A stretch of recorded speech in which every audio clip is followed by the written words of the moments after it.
Ce faci, Robert? Bună! Bună, Robert! Ce faci?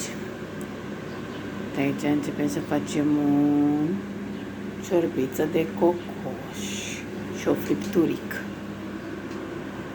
Caniculă mare, căldură dăm să poate afară.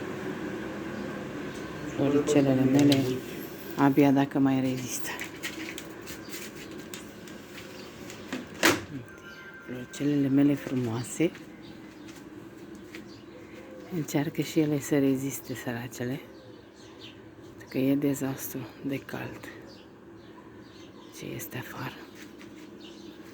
Și tu, frumoasa mea, crezi de frumoasă, pupușica mea. Este foarte drag de ele. Floricelele mele superbe. Extrem de cald este astăzi.